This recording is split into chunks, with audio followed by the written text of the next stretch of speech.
Hello friends, कैसे हैं आप लोग। दोस्तों, बीपीएससी 65वीं जो मेंस का एग्ज़ाम होना है अब लगभग काफ़ी कम दिन रह गया है। तो लोगों के बीच एक तरह तरह की कह सकते हैं कि अवधारणाएं उठ रही है कि कैसे करें तैयारी। थोड़ा डर होना स्वाभाविक है, ये तो इंसान की प्रवृत्ति होती है कि जब तक डरेंगे नहीं तब तक और मेहनत करेंगे नहीं। तो खैर ये सब चीज़ें तो चलती रहेगी। उन लोगों का ये मानना था कि सर लास्ट में हम ऐसा क्या करें कि रिजल्ट फाइनल हो सके। तो दोस्तों, इसी सब मुद्दों पर बात करने के लिए हम आज इकट्ठे हुए हैं कि टॉपिक पर क्या क्या चर्चा करना है। दोस्तों, सबसे पहले तो आप अपने आप पर विश्वास कीजिए कि आप जो भी पढ़े हैं निश्चित तौर पे आपका उतना में सफलता हो जाएगा, क्योंकि अब बहुत ज़्यादा घबराने से या नया करने के लिए नहीं करिए। मतलब अब कहा जाए तो आप जितना पढ़े हैं अपने आप पर विश्वास रखिए और उसी का बार बार रिविजन कीजिए। नया दोस्तों आप बिल्कुल मत कीजिए, मतलब कि बहुत सारे अब नोट्स बनाना ये सब तो बिल्कुल बंद कर दीजिए। जो बना है विश्वास कीजिए, आप इतना दिन से पढ़े हैं तो निश्चित तौर पर आपको फ़ायदा मिलेगा। ठीक है दोस्तों, तो अब हम टॉपिक पर आते हैं कि कैसे कैसे तैयारी करना है। दोस्तों, करना क्या है पहले तो जो सिलेबस है हम लोग की उस पर अगर बात करें तो 3 चीज़ें। पहला ऑप्शनल पेपर, दूसरा है जीएस पेपर, ठीक है, और तीसरा तो अभी इंटरव्यू का चरण आगे चलेगा। खैर हम 2 चीज़ों पर बात करेंगे मेंस में क्या है। दोस्तों, ऑप्शनल अपना अपना सबका होता है और अपना ऑप्शनल पर पकड़ भी बना रहता है निश्चित तौर पर। अब समय कम है तो करिए क्या। तो सबसे पहले कि आप ऑप्शनल में गेस क्वेश्चन तैयार कीजिए। आप प्रीवियस ईयर का आधार लीजिए या फिर टीचर वगैरह हैं जो उनसे जुड़िए और उनसे आप गेस क्वेश्चन कह सकते हैं लीजिए। दोस्तों, कुछ जरूरी नहीं है कि आप बिल्कुल किसी पर भरोसा करके 100% रह जाएं। बिल्कुल ध्यान रखिएगा इस चीज़ को, अपने आप पर भी विश्वास कीजिए, टीचर से सलाह लीजिए, ठीक है। फाइनल उसी पर डिपेंडेंट नहीं होना है। तो आप अपने तरीके से भी उसको तैयारी कीजिए। और करना क्या है कि इसमें अब आपको बहुत ज़्यादा पढ़ने की जरूरत नहीं है।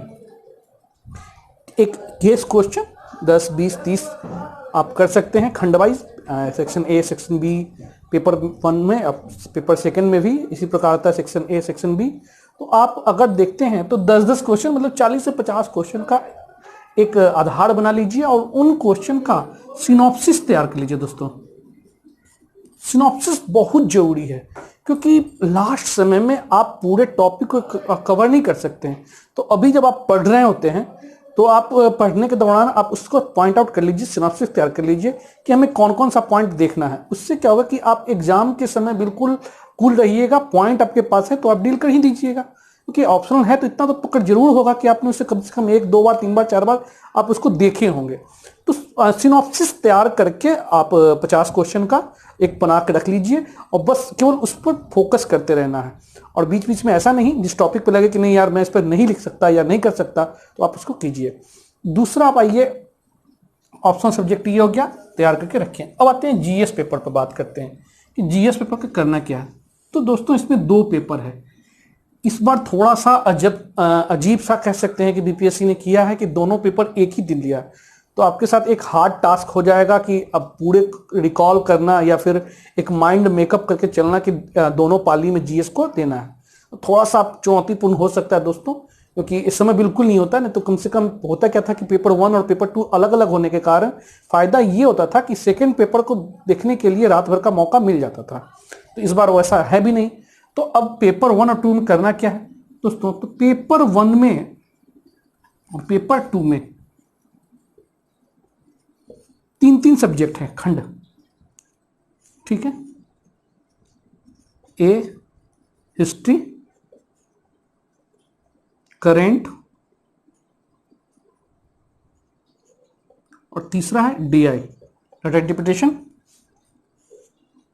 इधर है पॉलिटी, इको एंड ज्योग्राफी, और तीसरा साइंस एंड टेक, और इसी में साथ साथ इन्वायरमेंट। तो ये आपका सिलेबस है जो स्कोर करना है। दोस्तों, बहुत ज़्यादा डरिए मत, पहले तो बिल्कुल ये कूल रहिए, बहुत ज़्यादा करना नहीं है। बिल्कुल हम एक एक स्ट्रेटजी पे बात करते हैं। दोस्तों, 300 पेपर का दोनों होना है आपका। 114 मार्क्स, 114 मार्क्स और 72 मार्क्स। इसी प्रकार यहाँ भी 114, 114 और 72 मार्क्स। ये आपके मार्क्स डिवीजन है। अब करना क्या दोस्तों, बहुत ज़्यादा तैयारी नहीं करना है। आप सब टॉपिक देखते हैं, तो जो आप इन सब्जेक्ट पे टॉपिक में जब तोड़िएगा, इसको डिवीजन कीजिएगा, तो निश्चित तौर पे आपको ऐसा लगेगा कि बिल्कुल 2-3 टॉपिक तो ऐसा हर बार होता है कि रिपीट करता ही करता है। तो आप उस पर फोकस कीजिए, मतलब कि कहने का मतलब कि अब इसमें नया नहीं कीजिए, जो आप पढ़े हैं उसी में आप बिल्कुल गेस कीजिए, और गेस को आप इतना बेहतर तरीके से उसको रट के डायग्राम स्केचिंग जो भी करना है आप बिल्कुल तैयार रखें, और बिल्कुल जाकर आप समझिए कि एक तरह से इतना रट लें कि एग्जाम में बैठे और पूरा पूरा उगल कर चले आए। तो करना क्या दोस्तों, हिस्ट्री में आपका जो है या इन तीनों सब्जेक्ट में आपको जो स्कोर करना है वो 60 ही लाना है, इसमें 60 इसमें भी, और DI चूंकि है 60 आप इसमें भी ला सकते हैं। तो मतलब अगर 3 चीज देखा जाए तो 180 मार्क्स यहां से लाना है, इधर भी देखा जाए तो आपका बहुत ज्यादा नहीं, आराम से 60-70 नंबर आते हैं। पेपर 2 कहा जाता है स्कोरिंग होता है, कारण बताएंगे भी कैसे क्या करना है कि स्कोरिंग हो। 70 यहां भी ला सकते हैं, और यहां भी आप 50 नंबर ला सकते हैं। तो मतलब कहा जाए, अगर देखा जाए तो 180 से 90 के बीच यहां भी आराम से आप ला सकते हैं। 180 लेके चलिए, अगर यहां भी कर लेते हैं 180 यहां भी, तो 360 तो यहां दोनों से आपका आ गया, और बिल्कुल 160 तो आपको ऑप्शनल पेपर में आराम से मिलता है, अगर थोड़ा सा बढ़िया से स्ट्रेटजी के अनुसार आप तैयारी किए होंगे तो अगर देखा जाए दोस्तों तो 520 नंबर तो आराम से मार्क्स लाए जा सकते हैं। बस करना क्या है, सही तरीके से तैयारी। तो अब इसके लिए कैसे आए दोस्तों, 60 नंबर बहुत ज्यादा नहीं है। अगर देखा जाए तो हिस्ट्री का सेगमेंट से हम बात करते हैं, तो हिस्ट्री में करना क्या है, तो हिस्ट्री में सबसे बड़ी अच्छा क्या होता है ना कि आपको 4-5 क्वेश्चन होते हैं, उनसे 3 ही करना है। तो कह सकते हैं कि इसमें ज्यादा आपका अपॉर्चुनिटी होता है कि आप किसी भी क्वेश्चन को पिक कर सकते हैं। तो दोस्तों करना क्या है, आपको 2 टॉपिक तो बिल्कुल समझिए कि तोता की तरह रट जाइए, आपको आना ही आना है। पहला आपका कला, कला में भी 3 कला है, खासतौर पे अगर मौर्य पूछ दिया तो पटना कलम और पाल, अगर पाल पूछा है या पटना कलम पूछा है तो अल्टरनेट दो। लेकिन ऐसा गलती मत कीजिएगा कि बिल्कुल नहीं, एक नजर सब तीनों पर देखना है, क्योंकि ओवरऑल भी पूछ सके। लेकिन खैर जो भी हो, तो मान लीजिए अगर इस बार अगर पटना कलम शैली और पाल कला है तो बिल्कुल पटना कलम शैली पर ज्यादा फोकस करना है, और उसके हर डायमेंशन से इर्द गिर्द आप जोड़ लीजिए।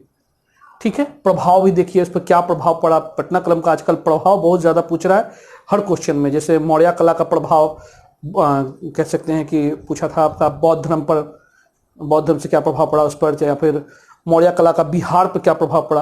तो इसी प्रकार पटना कलम शैली का प्रभाव पूछता है कि यूरोपीय पत्ती की कितनी प्रभाव थी, या फिर कह सकते हैं कि मौर्य कला का प्रभाव कितना था इस पर। ये चीजें, चाहे पटना कलम शैली खासतौर पे कह सकते हैं कि युग के दौरान कैसा कैसा किस प्रकार तत्कालीन प्रभाव पड़ा था युग का। तो ये सब चीजें आप प्रभाव के रूप में देखते हुए 10-5 पॉइंट आउट कर लीजिएगा। तो कला को रट लीजिए। तो 38 नंबर का एक क्वेश्चन में दोस्तों करना क्या, बीसी तो लाना है। आराम से अगर रटा होगा तो बिल्कुल आ जाएगा। दूसरा आप विद्रोह देखें, विद्रोह में भी 3 आपका ज्यादा होता है, मुंडा, आपका संथाल, और तीसरा है 1857 का विद्रोह, और इसमें कुंवर सिंह की भूमिका। ये 3 से एक क्वेश्चन रहना ही है। तो क्या अगर क्वेश्चन आपको फिक्स है कि नहीं क्वेश्चन आ रहा है, तो उसको रटने में क्या जा रहा है, बेहतर तरीके से कर लेंगे, और बीसी तो लाना है इसमें। तो 40। अब तीसरा क्वेश्चन, चाहे भारत छोड़ो आंदोलन हो, शिक्षा, पाश्चात्य शिक्षा पर हो, या फिर अब अदर किसान आंदोलन हो, तो ये सबसे फिर, या व्यक्ति परिचय से अगर आता है तो व्यक्ति परिचय से कोई आपको 3-4 खंड में से एक क्वेश्चन तो रहना ही रहना है। तो ये चारों से अगर कर लेते हैं तो बीसी तो लाना है, इससे कौन बहुत बड़ा करना है। तो 60 नंबर जो आपका टारगेट वो पूरा हो गया। इसी प्रकार करंट की बात करें तो 2 खंड तो आना ही आना है, इंटरनेशनल रिलेशन और इंटरनेशनल ऑर्गेनाइजेशन। रिलेशन में भी देखते हैं तो 2 चीजें ध्यान रखिएगा, एक पड़ोसी देश के साथ तो पढ़ना है, भारत चाइना संबंध, भारत नेपाल संबंध, भारत श्रीलंका संबंध, भारत अफगानिस्तान संबंध, भारत नेपाल संबंध, ये सब चीजें अगर एक, और अभी खासतौर पर देखिएगा कि फर्स्ट नेवरहुड पॉलिसी जो है उसको देख लीजिए। तो ये चीजें हमेशा याद रखिए, बिहार में जो पढ़ना है बीपीएससी के लिए वो रिलेशन पड़ोसी देशों के साथ संबंध नहीं पढ़ना है। तो फिर कुछ लोग कहेंगे कि सर अमेरिका से पूछता है, या फिर, तो वो करेंट सेगमेंट से है ना कि आईआर से है। ठीक है, करेंट में कुछ भी पूछ सकता है, भारत अमेरिका संबंध, भारत ऑस्ट्रेलिया संबंध, भारत जापान संबंध को लेकर। लेकिन मुख्य रूप से देखें तो एक क्वेश्चन ये सेगमेंट से पड़ोसी देशों के साथ रहना ही रहना है।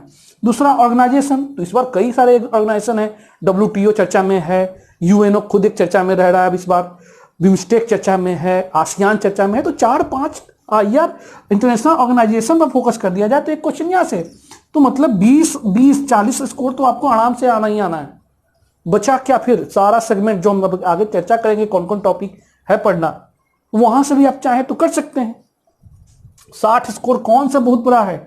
और दोस्तों बिना DI के तो समझिए रिजल्ट ही संभव नहीं है। तो करना क्या है, बस 1 से 2 आपका 2 जो होता है एग्जाम में, मान लीजिए 2 क्वेश्चन, तो पर डे आधा घंटा प्रैक्टिस करना है 2 क्वेश्चन को।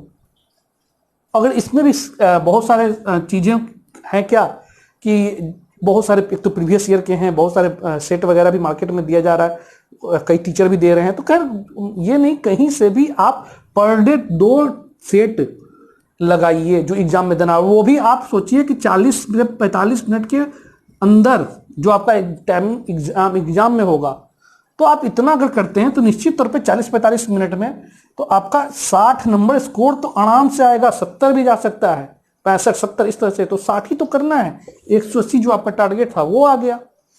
इसी प्रकार पॉलिटी में भी देखते हैं तो कुछ ऐसे मुद्दे बिल्कुल फिक्स होते हैं, और जब मुद्दा लिखिएगा दोस्तों तो उदाहरण दीजिए, उसमें अनुच्छेद का प्रयोग कीजिए, संविधान संशोधन का प्रयोग जो हुआ है उसका कीजिए, कोई वाद रहा हो तो वाद का प्रयोग कीजिए कि फलाने वाद में इस चीजों को उभर कर आई, या फिर कोई अगर संविधान जानकार अगर उन लोगों ने कोई कोटेशन दिया तो कोटेशन का प्रयोग कीजिए, 70 के 80 भी आएगा। इकोनॉमी में, ज्योग्राफी में आप लिखते हैं तो डाटा दीजिए, चार्ट दीजिए, चीजों को प्रामाणिकता दीजिए। खास रूप से प्रधानमंत्री हो या फिर राष्ट्रपति का जो संबोधन होता है किसान के प्रति या फिर अर्थव्यवस्था के विकास के प्रति जो कह सकते हैं कोटेशन वगैरह है, या फिर कोई अर्थशास्त्री कोटेशन देता है तो कोटेशन को डालिए, इसको स्कोर तो बहुत मिलेगा, 70 के 80-85 नंबर मिलेगा इसमें। और साइंस एंड टेक में तो दोस्तों खैर बहुत नंबर आते हैं, अगर जो बेहतरीन तरीके से तैयारी किए होंगे तो वो जानते होंगे। तो कौन सा 180-90 आराम से 200 पार होना है, 60-62 में मेरा खुद 200 प्लस था।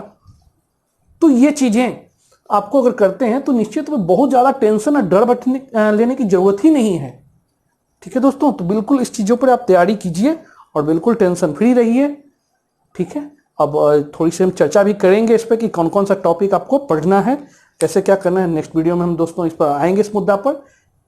और कोई समस्या होगी तो निश्चित तौर पे मेरा फोन नंबर आपको दिया हुआ होगा नीचे में, आप बात कीजिए। बिल्कुल निश्चिंत रहें, अपने आप पर विश्वास बनाए रखें और सही से तैयारी कीजिए दोस्तों, कोई दिक्कत नहीं है, आपका रिजल्ट फाइनल होगा।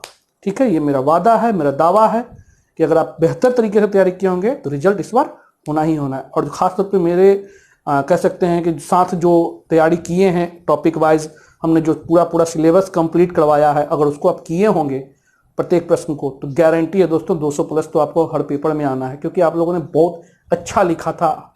हर चीज को जो हमने बताया, डायमेंशन, जो स्केचिंग वगैरह बहुत अच्छे आप लोग किए हैं।